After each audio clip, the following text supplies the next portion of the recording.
"That tramp slept with another man," the little girl exclaimed to the millionaire, right in front of his bride and the wedding guests.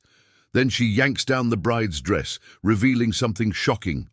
"Rate my story from 0 to 10 and subscribe to my channel to support my work. I'm counting on your help." The church organ echoed majestically through the century-old arches as the last guests found their seats in the dark wooden pews. It was the most anticipated wedding of the social season in the bustling metropolis of Chicago, bringing together the city's business elite for a ceremony that promised to be unforgettable. The groom, a handsome, impeccably dressed widower in his early 30s, nervously adjusted his Italian silk tie as he waited at the altar. His fortune, built through strategic investments in the stock market, had made him one of the most sought-after bachelors in town. The main doors opened in a solemn movement, revealing the bride as she slowly walked down the center aisle. The golden-haired socialite radiated elegance in her French lace gown, each step calculated to impress the 300 guests in attendance.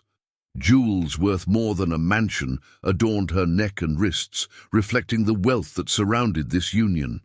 The couple's combined assets represented one of the largest concentrations of capital in the region. As the ceremony was about to reach its most solemn moment, a strange noise echoed through the church. Small, uneven footsteps approached, accompanied by a faint cry that grew in intensity. The guests began to turn, curious about the source of the disturbance. The priest, experienced in high society ceremonies, tried to maintain his composure, but his voice faltered when he saw a small figure appear in the main entrance. A 4-year-old girl, visibly malnourished and wearing tattered clothes, burst into the church with desperate determination. Her disheveled hair and dirty face contrasted sharply with the opulence of the setting. She held something in her small, trembling hands, walking directly toward the altar as if guided by an invisible force. Absolute silence fell over the place, broken only by the child's sobs. "She was there. She was there every night," the girl cried in her high-pitched voice, pointing directly at the bride. "I saw you going up the stairs of the big building. I saw you kissing the man with glasses." The socialite paled instantly, her lips trembling as she tried to process the child's words. Murmurs began to spread among the guests like ripples on a calm lake. The millionaire, completely lost, looked alternately at his future wife and at the mysterious girl who had interrupted his ceremony. "This child is delirious," the bride said in a trembling but firm voice. "Someone needs to get her out of here immediately. This is outrageous." But the girl didn't stop. With frantic movements, she pulled at the hem of the wedding dress, partially revealing the woman's leg.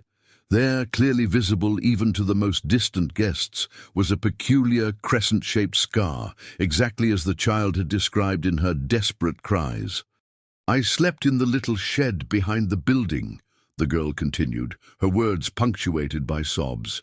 "Every morning I woke up to the sound of his car. She went up the fire escape secretly. I saw the mark on her leg when she passed by the lighted window." The atmosphere in the church changed radically. What had once been an elegant celebration turned into an impromptu courtroom. The millionaire felt his world collapsing as he processed the child's revelations.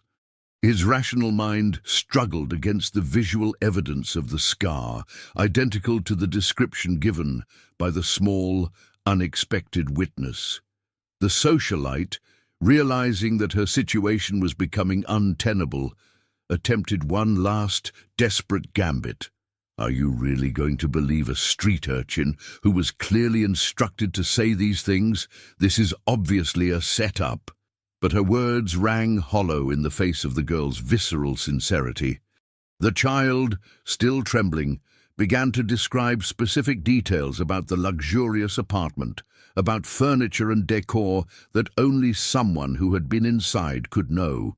Each word was like a stab in the heart of the betrayed groom. The millionaire, a man accustomed to making quick decisions in business, finally found his voice. "The ceremony is cancelled," he declared with a firmness that echoed throughout the church. Everyone may leave. The ensuing chaos was indescribable. Guests whispered among themselves, photographers tried to capture the scene, and the socialite collapsed in tears at the altar, her dream of becoming a millionaire's wife evaporating before her eyes. The girl, exhausted by the emotional effort, collapsed on the marble floor of the church, finally silent after revealing the secret she had carried for months. As the turmoil took over the environment, the businessman approached the prostrate child. For the first time, he really observed her deplorable state. The extreme thinness, the clothes inadequate for the weather, the bare and wounded feet. A mixture of gratitude and compassion sprouted in his chest, feelings that he had long buried under layers of work and social commitments. The truth had been revealed in the most unexpected way possible, but the consequences of that revelation were only beginning to unfold. 3 days had passed since the scandal at the church, and the little girl now found herself in a world completely different from what she had known in her 4 years of life. The millionaire's mansion, with its spacious rooms and luxurious furnishings, seemed like a fairy tale palace to someone who had spent months sleeping in an abandoned structure behind a commercial building. The businessman had made the impulsive decision to take the child home after the disastrous ceremony. Initially, he had thought of handing her over to the competent authorities, but something in the girl's extreme vulnerability had touched him deeply. Perhaps it was gratitude for the revelation that had saved his future, or perhaps an inexplicable need to protect that little life that seemed so fragile. "What's your name?" he asked on the first day, crouching down to be at the child's level. She watched him with large, distrustful eyes, still processing the radical change in her situation. "People called me girl," she replied in an almost inaudible voice. "The woman who took care of me said that names were a luxury for those who had nothing." The answer cut the millionaire's heart like a knife. He realized that this child had been deprived even of the basic dignity of having her own identity. For years, building his wealth through calculated investments and strategic deals, he had never imagined that such brutal realities existed so close to his world of comfort. The girl gradually began to open up about her previous life. She revealed that she had been abandoned by a woman who claimed to be her aunt, but who in reality systematically exploited her. Every day she was forced to beg on the busy streets of Chicago, and all the money raised was confiscated by the supposed guardian. The child never saw the color of a single coin of the profits that her suffering generated. "She said I was unlucky, that I brought bad luck to everyone," the girl said, nervously playing with her fingers as she sat on the Italian leather sofa in the living room. "That's why she disappeared one night and left me alone. She said I had to fend for myself because nobody would want me anyway." The millionaire felt a growing fury against the unknown woman who had so cruelly traumatized a helpless child. At the same time, he was impressed by the natural intelligence that the girl demonstrated despite her non-existent education. She was able to describe complex situations with surprising clarity and showed an observational ability that bordered on the phenomenal. It was during one of these conversations that she revealed even more disturbing details about the secret encounters she had witnessed. The man with glasses always arrived in a black car very late. He went up the fire escape of the building, and she was already waiting at the window on the top floor. I heard them talking about money, about bank accounts, about how nobody could find out. The revelation made the businessman freeze. His ex-fiancée not only betrayed him romantically, but was apparently involved in some kind of financial scheme with his own business partner. The man with glasses that the child described could only be his business partner, a married guy who managed a significant portion of his investments and assets. Determined to discover the extent of the betrayal, the millionaire discreetly hired a private investigator to check the recent financial activities of his company. What he discovered in the following weeks was devastating. His ex-fiancée and his partner had developed a relationship that went far beyond the romantic. They were systematically diverting funds from the company through fraudulent contracts and phantom investments. Meanwhile, the child began to face a new kind of suffering. The socialite, publicly humiliated by the cancellation of the wedding, launched a poisonous campaign to discredit the girl. Using her influence in high society, she spread rumors that the child was mentally unstable and had been manipulated by enemies of the businessman to destroy his reputation. "That child is clearly disturbed," she said at exclusive social gatherings. Any sensible person can see that she was trained to say exactly what they wanted her to say. "It's an elaborate farce to destroy my happiness and the reputation of an honest man." Social pressures began to intensify. Friends from high society questioned the millionaire's decision to harbor a street child, suggesting that he was being naive and manipulated. Lawyers representing the socialite sent intimidating letters threatening lawsuits for defamation and kidnapping. The situation became more tense every day. The little girl, exposed to all this hostility, began to regress emotionally. The trauma of her previous life, combined with the new pressures and accusations, caused her to develop selective mutism. She could only talk to the millionaire, creating a deep emotional bond between them, but remained completely silent in the presence of anyone else. Psychologists consulted by the businessman explained that the child was going through a natural defense mechanism in the face of extreme stress. Her mind had found a way to protect itself, but this also made it difficult to prove her credibility to the authorities or to society in general. The situation became even more complicated when private investigators hired by the socialite managed to discover the location of the abandoned construction where the girl had lived.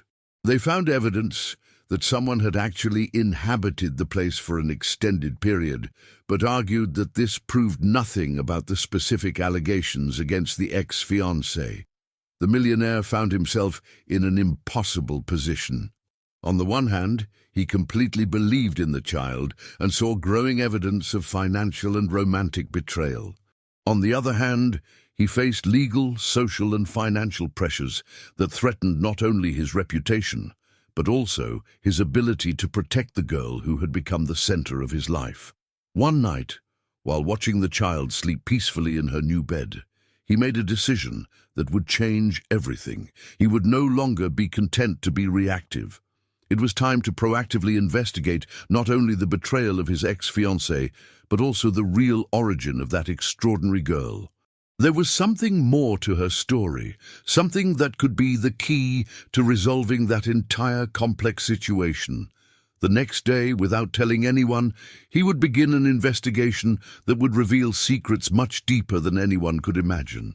The private investigation that the millionaire had initiated began to reveal layers of corruption that he had never imagined possible. The hired investigator, an experienced ex-detective, discovered that the financial scheme between the socialite and the business partner was much more elaborate than initially suspected.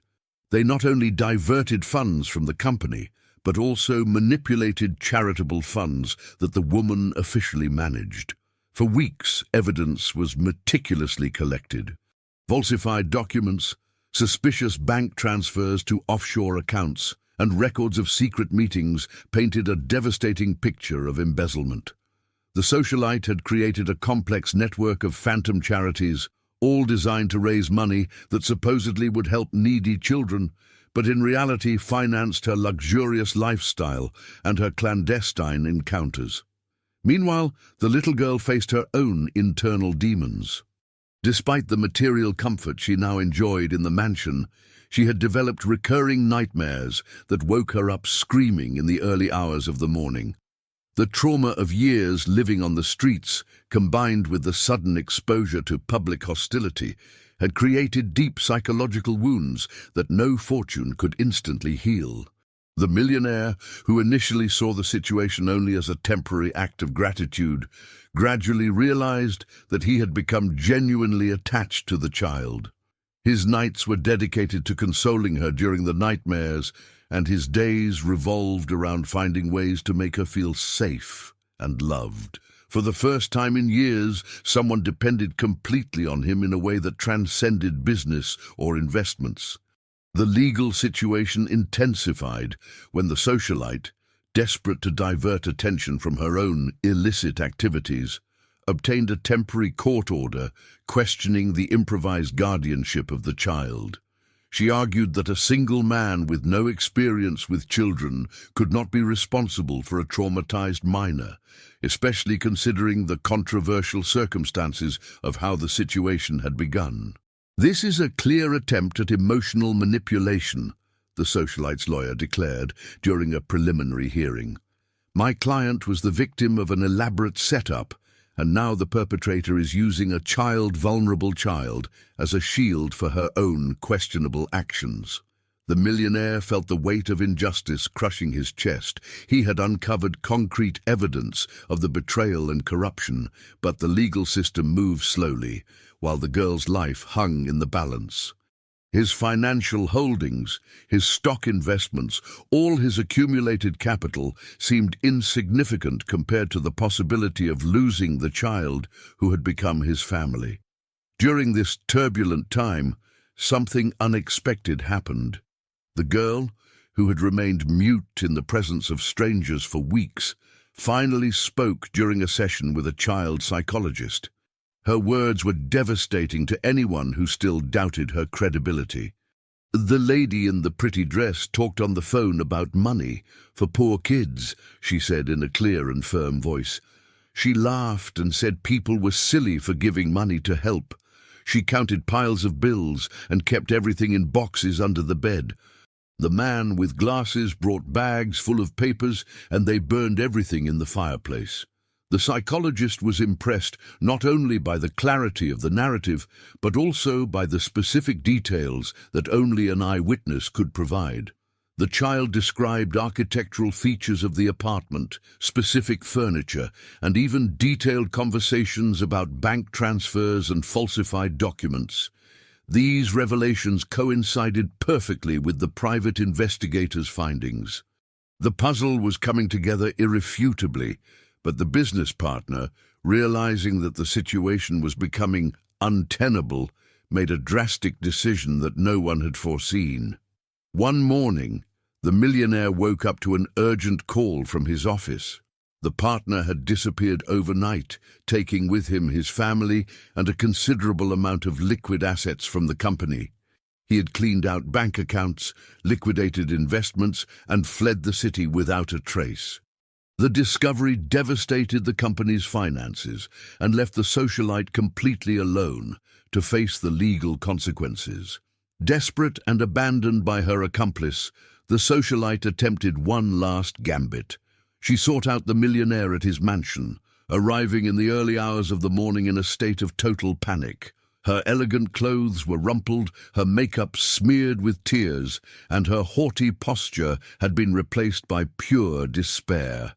"You don't understand the situation I'm in," she pleaded at the gate of the mansion, being filmed by the security systems. "They're going to blame me for everything. I need money to escape. I need you to help me. We can split everything. We can start over together in another country." The millionaire watched her through the intercom, feeling a mixture of pity and revulsion. The woman he had once considered worthy of becoming his wife had revealed herself to be a desperate criminal, willing to do anything to escape the consequences of her actions. He denied any help and threatened to call the authorities if she didn't leave immediately. Frustrated by the refusal, the socialite made a final threat that sent chills down the businessman's spine. "If you don't help me, I'll reveal everything about your business dealings. I know things that could destroy your reputation forever. That child will suffer the consequences of your stubbornness." The veiled threat against the girl awakened a fury that the millionaire didn't know he possessed. For the first time in his life, he understood what paternal instinct meant, the visceral need to protect someone more vulnerable. His riches, his assets, his social standing, All of that seemed irrelevant compared to the safety of the child he had learned to love as a daughter. That night, while the little girl slept peacefully in her room, protected by a security system that cost more than most people earned in a lifetime, the millionaire made a final decision. He would no longer be content to be reactive or defensive. It was time to strike back with the full force of his resources and influence. He would make the socialite face justice, recover the stolen money, and ensure that the girl had not only security, but also the bright future that every child deserved. The game had changed, and he was finally ready to play by the rules he knew best. Power, money, and relentless determination. The war was just beginning, but this time he would fight not only for his business, but for his newfound family. 6 months had passed since the night the socialite made her desperate threats at the gate of the mansion. Time had brought profound changes that none of those involved could have foreseen. The little girl, now completely recovered from her selective mutism, had blossomed in ways that surprised everyone around her. Her natural intelligence, previously masked by trauma and neglect, began to shine brightly. The millionaire had hired the best private tutors to educate the child, discovering that she possessed an exceptional learning capacity. In a few months, she not only learned to read and write fluently, but also demonstrated impressive talents in mathematics and art. Her paintings, created with a surprising self-taught technique, captured memories of her life on the streets with an emotional sensitivity that deeply touched anyone who observed them. "Daddy, I finished the drawing of the house where I used to live," she said one afternoon, presenting a watercolor that portrayed the small, abandoned structure with precise details, but also with elements of fantasy that transformed the dark place into something almost magical. The word "daddy" had arisen naturally in her language, and every time she pronounced it, the businessman's heart warmed in a way that all his wealth had never been able to provide. Meanwhile, justice had finally reached those who thought they were above it. The socialite, after being formally charged with embezzlement of charitable funds and financial fraud, faced a trial that became a sensation in the local media. The evidence presented was overwhelming: falsified documents, compromising bank records, and above all, the detailed testimony of the girl, now 5 years old and impressively articulate. During the trial, even more shocking revelations came to light. The private investigator had discovered that the fraudulent scheme had been going on for years, involving multiple charitable organizations and diverting millions in donations that should have helped vulnerable children. The irony was cruel. The woman who had been exposed by an abandoned child had grown rich by stealing from other children in similar situations. For 3 years, the defendant systematically deceived good-faith donors, diverting resources intended for educational and food programs for needy children, the prosecutor declared during his closing argument. She transformed human compassion into personal profit, funding a luxurious lifestyle at the expense of child suffering. The socialite, visibly aged by months of legal pressure and social isolation, attempted a final defense that only deepened her fall. "I was manipulated by my partner," she stated in a trembling voice. "He convinced me that we were just reorganizing the funds to maximize their efficiency. I never intended to harm anyone." But her defense crumbled when evidence of her direct involvement was presented. Telephone recordings, legally obtained during the investigation, showed her cynically discussing how to maximize profits from the fraudulent schemes. In one particularly devastating call, she laughed as she described how naive people were easy to deceive when it came to child charity. The fugitive business partner, who had disappeared with significant resources, was finally located in a distant country. Through complex extradition agreements, he was brought back to face justice. His attempt to hide assets in offshore accounts had been partially successful, but financial investigators managed to track down and freeze most of the stolen resources. During his own trial, he tried to completely implicate the socialite, claiming that he had been coerced by her. She was obsessed with money and social status, he declared in his confession. She threatened to destroy my family if I didn't cooperate with her schemes. I was just a pawn in her power games. While the legal proceedings unfolded, life in the Millionaire's mansion had completely transformed. The child, now affectionately called Little Artist by the staff, had converted one of the rooms into an improvised studio where she spent hours creating works that captured her journey of transformation. Her paintings evolved from dark representations of her past to colorful and hopeful visions of her future. The businessman, deeply touched by the experience of fatherhood, began to redirect his investments and holdings to projects with social impact. Part of his fortune was allocated to the creation of a genuine educational center for children in vulnerable situations, something that contrasted sharply with the socialite's phantom organizations.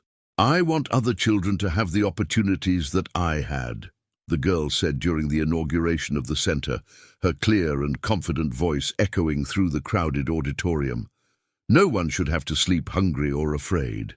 The transformation of the millionaire did not go unnoticed by the business community. Investors and business partners commented on how he had become more human, more connected with realities beyond financial spreadsheets and profit projections. His businesses, surprisingly, thrived even more, as if his new perspective on life brought strategic clarity that he previously lacked. 2 years after the cancelled wedding scandal, the time came for the final verdict in the trials. The socialite was sentenced to a long prison sentence, in addition to being required to return all diverted resources and pay heavy compensation to legitimate charities. Her social reputation was completely ruined, and her former friends from the elite had completely abandoned her. The business partner received an even more severe sentence, considering his position of trust in the management of resources and his attempted flight. The recovered assets were redistributed to genuine child assistance programs, creating a positive legacy from so much suffering. On the night after the final verdicts, father and adoptive daughter sat in the mansion's garden, watching the stars.